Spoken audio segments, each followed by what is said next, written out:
இன்றைக்கு உங்களுக்கான தேவனுடைய பணித்துளிகள்.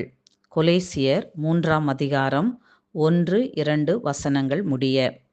நீங்கள் கிறிஸ்துவுடனே கூட எழுந்தது உண்டானால், கிறிஸ்து தேவனுடைய வலது பாரியசத்தில் வீற்றிருக்கும் இடத்திலுள்ள மேலானவைகளை தேடுங்கள். பூமியில் உள்ளவைகளை அல்ல, மேலானவைகளே நாடுங்கள். ஆமேன். வேதத்தில் யோபு என்கிற பக்தன் சொல்லுகிறார், நிர்வாணியாய் என் தாயின் கர்ப்பத்திலிருந்து வந்தேன், நிர்வாணியாய் அவ்விடத்திற்கு திரும்புவேன் என்று.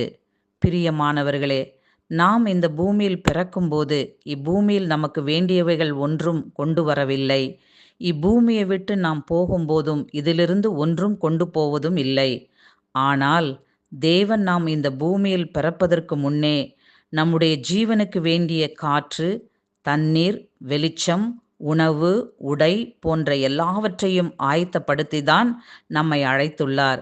அது மாத்திரமல்ல, தம்முடைய ஒரே பேரான குமாரன் ஆண்டவராக இயேசு கிறிஸ்துவை அனுப்பி, அவர் மூலம் நாம் இந்த பூமியில் அழைக்கப்பட்ட நோக்கத்தையும், இந்த வாழ்வுக்கு பின்பு நமக்காக வைக்கப்பட்டுள்ள நித்தியமான வாழ்வும், அதற்கான எல்லாவற்றையும் கிறிஸ்துவை கொண்டு செய்து முடித்தார். கிறிஸ்துவும் இந்த பூமியில் வந்தபோது இந்த பூமிக்குரியவைகளை பற்றி கொள்ளாமல் பிதாவின் சித்தத்தையே செய்து இன்று பிதாவின் வலது பரியாசத்தில் வீற்றிருக்கிறார். இந்த பூமியில் வாழ்ந்த பரிசுத்தவான்களும் எல்லாரும் இந்த பூமியில் உள்ளவைகளை பற்றி கொண்டு ஓடாமல் அதைவிட மேலான பரலோக வாழ்வையே நோக்கி தங்கள் ஓட்டத்தை ஓடி முடித்தார்கள். எனக்கு அருமையானவர்களே, தேவன் நமக்கு கொடுத்துள்ள எல்லாவற்றையும் கொண்டு பழமையாய் போகாத பணப்பைகளையும் குறையாத பொக்கிஷத்தையும் பரலோகத்திலே நமக்காக சேர்த்து வைத்து கொள்ள வேண்டும்.